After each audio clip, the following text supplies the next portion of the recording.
청소년 자살 왜? 학습 목표 1. 청소년 자살의 원인과 과정을 이해한다. 2. 청소년 자살의 위험 인자와 보호 인자를 이해한다. 3. 청소년 자살을 예방하기 위한 방법을 이해한다. 학습 내용 1. 청소년 자살의 원인과 과정 2. 청소년 자살의 위험 인자 및 보호 인자 3. 청소년 자살의 예방. 이번 차시에는 청소년의 자살에 대해서 알아보겠습니다. 청소년의 자살 원인.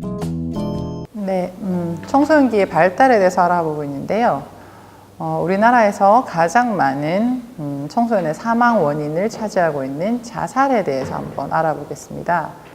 자살은 사실은 어떤 현상이 있고요. 질병이 아니죠. 자살을 선택하는 것은 아이들의 이제 행동으로 나타나는데요. 인지적, 감정적, 의사소통의 측면에서 상호작용에서 비롯되는 하나의 행동이 됩니다. 이런 자살은 개인적인 취약성에다가 자살을 보호한 보호인자와 위험인자의 실소 사이에서 보호인자가 점점 약해지고 위험인자가 점점 강해지면서 위험인자 쪽으로 기울게 돼서 아이가 그런 행동을 선택하게 되는 겁니다. 이게 자살이 이제 많이 이제 있고 나서 제가 이제 어떤 교육청에 가서 그 선생님들하고 얘기를 할 때 많이 질문하시는 게 그거거든요. 죽고 싶다는 마음이 생기고 나서 바로 뛰어내리는가, 아니면 아이가 뛰어내리는 데는 어떤 인자들이 작용하는가, 여기에 대해서 궁금해 하시는 경우를 많이 봤습니다. 자살은 죽고 싶다고 해서 이렇게 뛰어내리는 경우보다는 어떤 과정을 가지는 자살의 과정으로서 나타나는 경우가 많고요. 갑자기 죽고 싶은 마음이 들 수도 있고, 아니면 만성적으로 계속 죽고 싶은 마음이 이제 들 수도 있고, 잠재적으로 이렇게 있다가 어떤 계기로 그것이 갑자기 튀어나올 수도 있는데요. 일단은 사는 게 행복하지 않고 즐겁지 않고 괴롭다는 것부터 시작이 되죠. 그렇게 괴롭다는 생각이 들면 차라리 사는 것보다 죽는 게 낫지 않을까 하는 죽고 싶은 마음이 생기고, 그에 따라서 자살의 생각, 자살 사고, 그 다음에 자살 행동, 그 다음에 자살 시도, 결국 이런 것들이 반복되어서 자살을 생을 마감하게 되는 이런 과정을 거치게 됩니다. 이런 과정을 시간적인 축에다 놓으면 시간에 따라서 이런 과정을 이렇게 경험하게 되는데요. 사실 죽고 싶어 하는 사람들을 살리고 그 사람들을 더 살게 만들어주는 치료적인 행위를 하는 사람은 저희 정신건강의학과 의사지만, 이런 청소년들의 자살을 바로 옆에서 관찰하고 접할 수 있는 가장 게이트키퍼 역할을 하는 그런 역할은 교사 선생님들한테 부여된 역할이라고 할 수 있습니다. 그래서 이런 자살 과정에 대해서 선생님들께서 알고 계시는 것이 어떻게 도움을 줄 수 있고 어떤 과정에서 이런 자살을 예방할 수 있는지를 알 수 있는 지름길이라고 생각합니다. 지금 이 그래프를 보면 이 하나의 도표만 잘 이해를 해도 선생님들께서 아이들을 도울 수 있는 그런 역할을 하실 수 있을 텐데요. 시간축으로 보면 죽고 싶은 마음이 생겼다가 없어졌다가 생겼다가 없어졌다가 합니다. 밑에의 박스는 관찰할 수 없는 행동입니다. 이것은 다른 사람한테 표현되지 않고 자기 마음속에서 죽음에 대해 생각을 하기 때문에 직접 물어보거나 정확하게 이렇게 우리가 알아보지 않으면 알기가 어렵습니다. 그 위에 반의 박스는 관찰할 수 있는 행동으로 나타나는 자살의 의사소통입니다.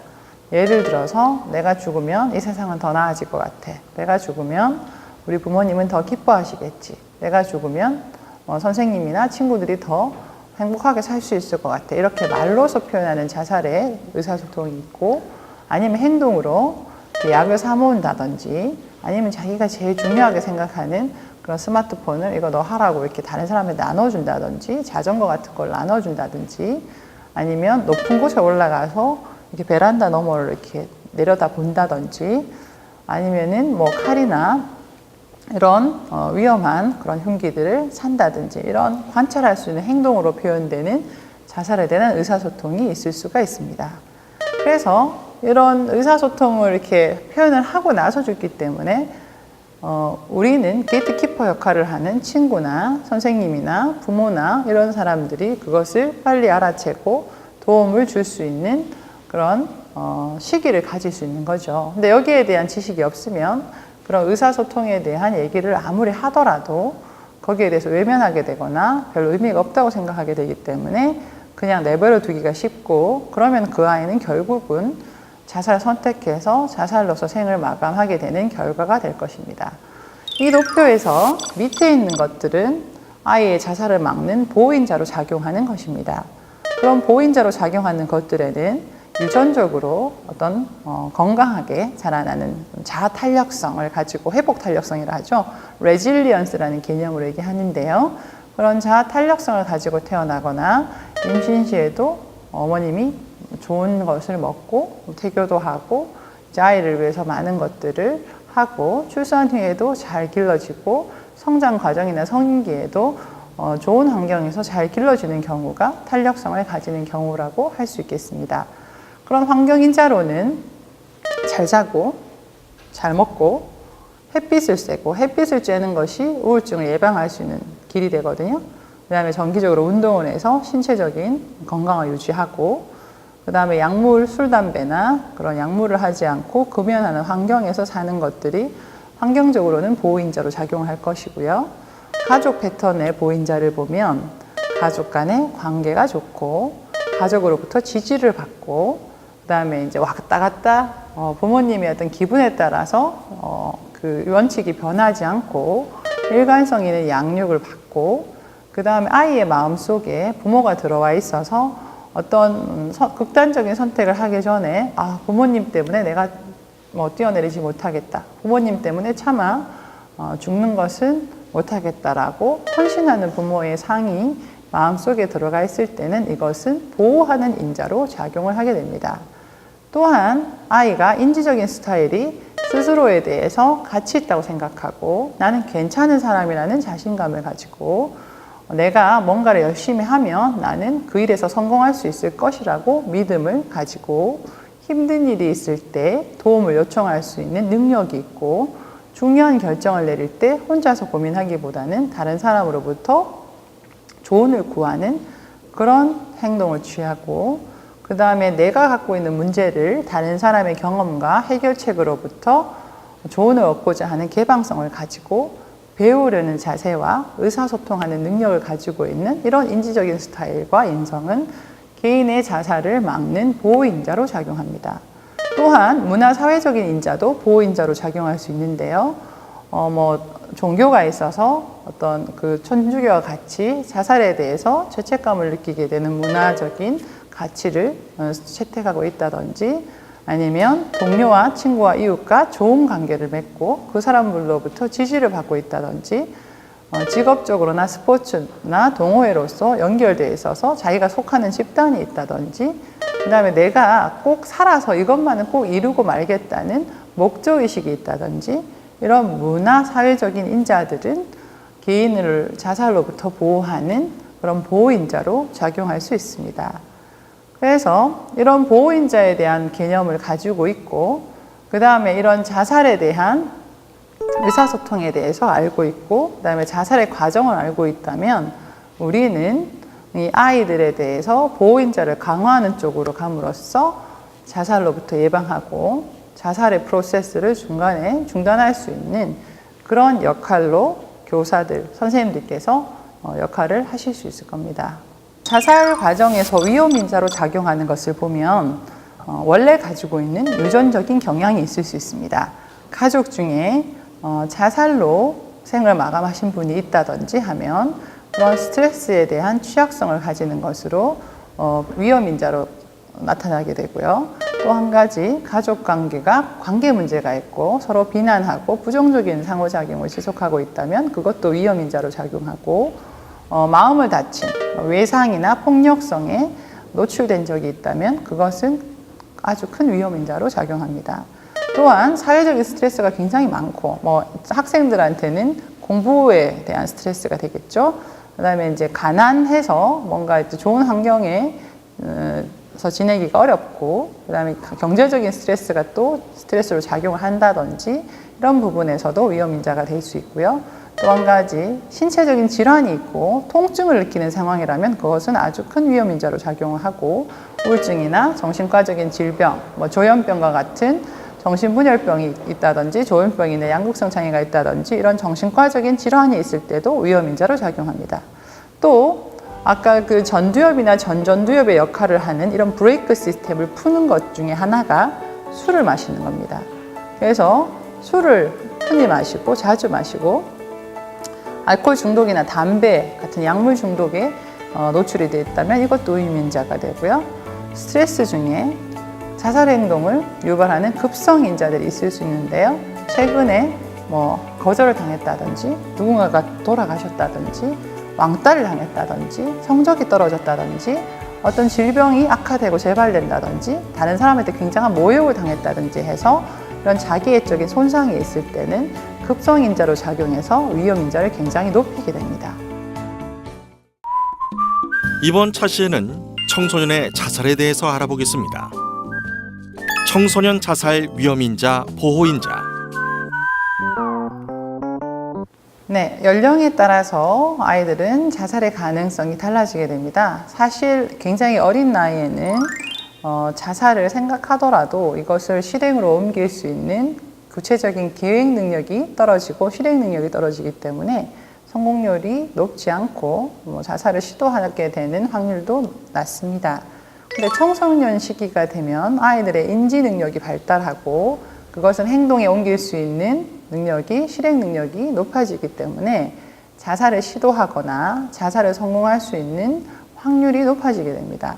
청소년기의 혼란, 어려움들이 있어서 이런 어려움들은 이렇게 살 바에 차라리 죽었으면 좋겠다라는 생각을 하게 되고, 아이가 심리적으로 어려움을 겪을 확률이 높아지기 때문에 청소년기가 되면 자살의 가능성이 굉장히 높아진다고 할 수 있겠습니다. 자살을 예방하는 보호인자 중에 다른 사람의 조언을 구하고 다른 사람으로부터 도움을 받는 것이 있는데요. 청소년기의 특징이 기성세대로부터 멀어지고 기성세대를 이렇게 로부터 떨어져 나가는 것이 목적이기 때문에 이런 어른이나 부모님, 선생님한테 조언을 구하는 행동들이 감소하게 됩니다. 그래서 이런 부분들이 자살을 더 높이는 인자로 작용하게 되고, 근데 이런 청소년이 아닌 학교에 들어가지 않은 굉장히 어린 나이의 아이들한테도 드물게 자살이 일어날 수 있는데, 그런 경우에는 대부분 굉장히 심한 신체 학대나 성적 학대와 같이 학대를 당했을 경우가 많고요. 우리나라에서 일어났던 그 사건의 실화를 바탕으로 한 도가니에서 그 조그만 남자아이가 기차에 뛰어드는 그런 자살 행동이 그런 것들에 대한 어떤 증거라고 할 수 있겠습니다. 자살의 위험인자 중에 가장 심각한 위험인자는 이전에 자살을 시도한 경험이 있다는 겁니다. 이전에 자살을 시도한 경험이 있을 때 이 청소년이 미래에도 자살을 시도할 것이라고 예상할 수 있는 가장 강력한 예상인자가 되는데요.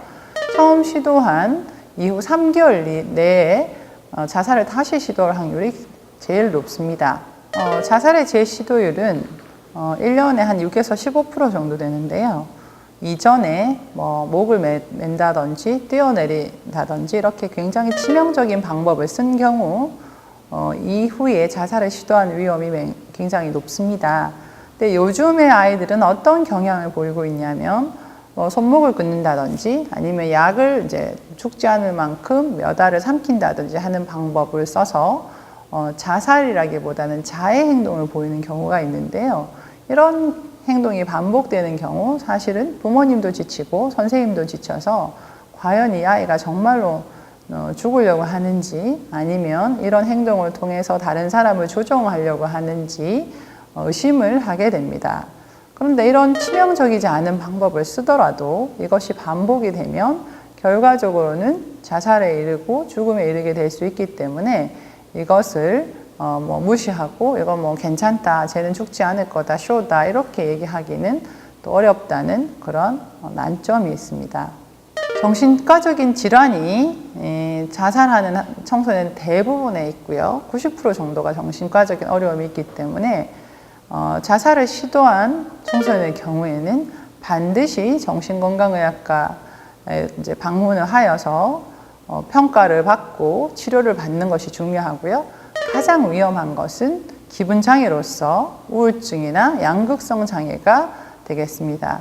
우울증이 가장 많은 퍼센트를 차지하지만 아이들한테 기분이 우울했다가 굉장히 좋아졌다가 왔다 갔다 하는 양극성 장애도 흔하게 있고, 이런 양극성 장애의 경우에는 충동성이 더 올라가기 때문에 아이들이 극단적으로 그런 자살을 결심하고 행동으로 옮기는데 굉장히 위험한 위험인자로 작용하게 됩니다.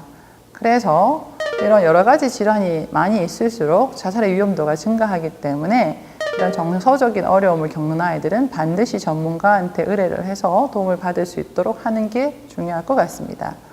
또한 심리적인 인자로서 미래에 대해서 희망이 없다고 느낄 때 이런 아이들이, 이런 청소년들이 자살을 더 많이 하게 되고 자살에 성공할 확률이 높아집니다. 그래서 아이들한테 미래의 꿈에 대해서 우리가 많이 물어보는데요. 장래 희망에 대해서 물었을 때 없어요. 옛날에 있었는데 지금은 없어요.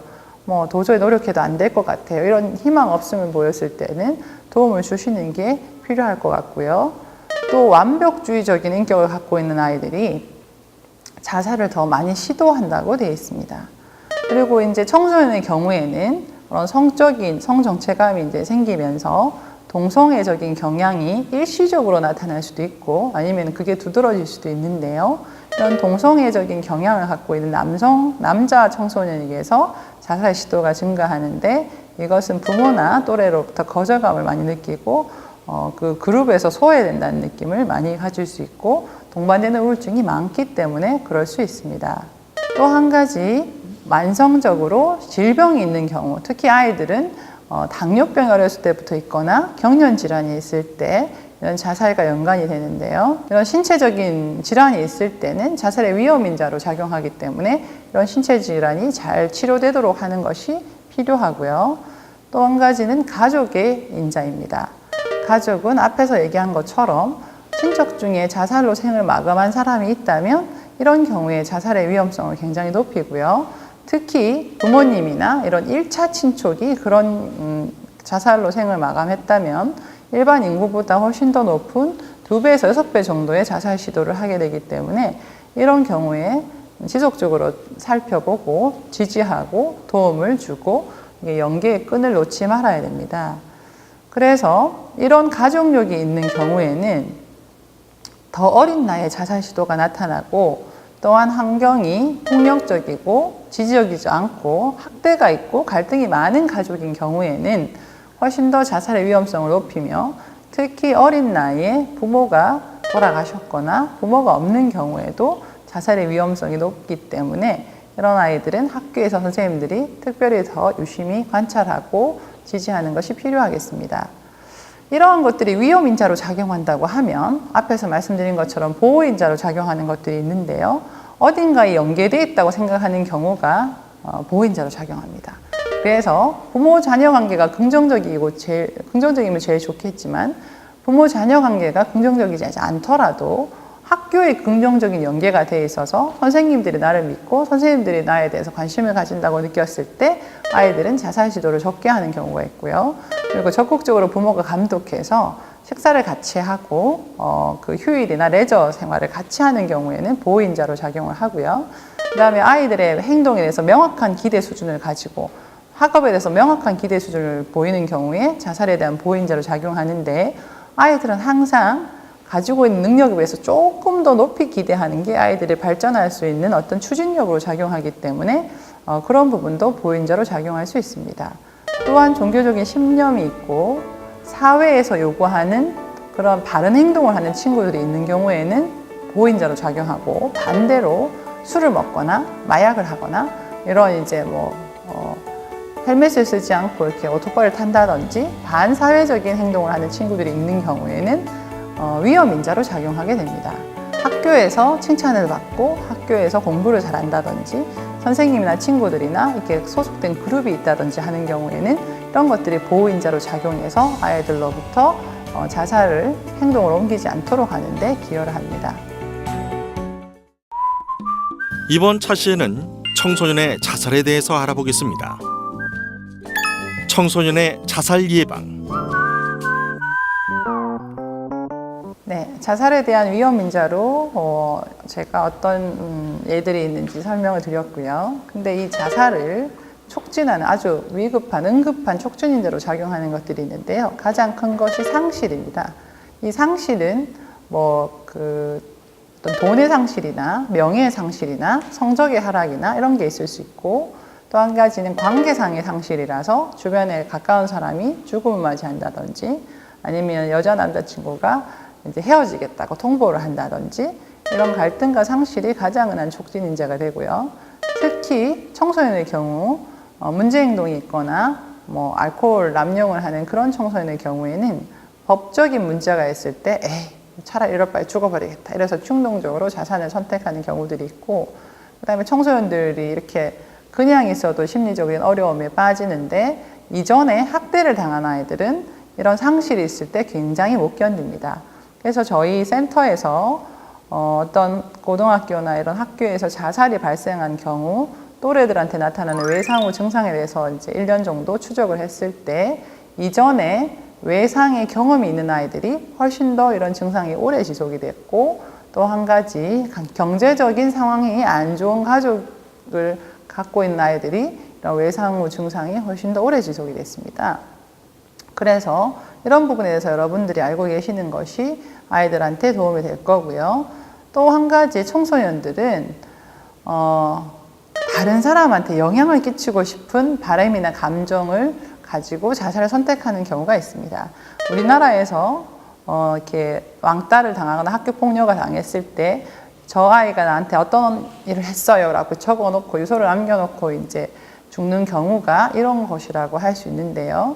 나한테 그런 고통을 준 아이한테 보복을 하고 아니면은 그 아이들한테 처벌을 하고 싶은 욕구가 있을 때 자기 목숨을 담보로 해서 이제 그런 행동을 하게 하는 거죠. 또 한 가지는 자기의 억울함이나 이런 이제 분노 같은 감정을 소통하고 싶은 이유로 자살을 선택하는 것이 청소년들한테는 흔한데, 왜 자살을 선택하고 죽음을 선택하는지에 대한 동기를 이해하는 것이 그런 것들에 대한 위험 인자를 낮추고 보호 인자를 높임으로써 치료적인 도움을 줄 수 있기 때문에 왜 차라리 죽는 것이 더 낫겠다고 선택했는지를 알아보는 것이 참 중요합니다. 자살에 대한 동기를 보면 자살 의도가 굉장히 높은 청소년들은 뭔가 1차적인 상황이 고통으로부터 벗어나기 위해서인데요. 고통을 주는 거는 애들마다 다 다르기 때문에 어떤 상황이 아이한테 고통을 주는지를 파악하는 것이 중요하고요. 그리고 학교에서 이런 자살 사건이 벌어지면 사실 선생님들께서 굉장히 곤란한 처지에 놓이게 됩니다. 요즘은 학교 폭력이 많이 이슈가 되고 있기 때문에 학교에서의 폭력이 문제가 됐는지, 그 다음에 또 선생님들은 내가 한 말이나 내가 한 행동이 그 아이가 자살을 하게끔 기여를 하지 않았나 하는 죄책감이 드시기 쉽습니다. 학교폭력위원회가 열리게 되는데요. 여러 가지 것들이 있지만 사실은 이런 아이들은 심리적인 치료, 심리적인 평가를 받는 것이 중요하기 때문에 처벌의 수준보다는 가해자가 되든 피해자가 됐든 이런 청소년들은 심리적인 평가를 받고 이런 문제 행동에 대해서 전문적인 도움을 받는 것이 훨씬 더 중요하다고 생각이 됩니다. 그런데 이런 아이들한테 이런 치료를 받게 하고 평가를 받게 할 때 이제 가장 문제가 되는 것이 스티그마, 어떤 편견이고 어떤 그런 부정적인 시선이죠.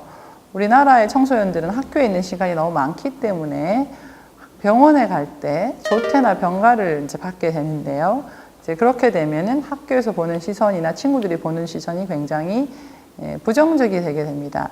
근데 인간의 삶은 누구나 질병의 상태를 한 번쯤은 거치게 돼 있고 그것을 잘 회복하면 되는 거지, 질병에 걸리지 않는 것이 궁극적인 목표가 돼서는 안 되기 때문에, 또한 아이들은 우울증에 걸렸을 때 1년, 2년 정도 치료하면 거의 90% 이상 낫고 재발하는 경우도 그렇게 흔하지 않기 때문에 이런 특별한 도움이 필요한 시기에는 도움을 주는 것이 필요하고 거기에는 선생님들의 역할이 굉장히 중요하다고 할 수 있겠습니다.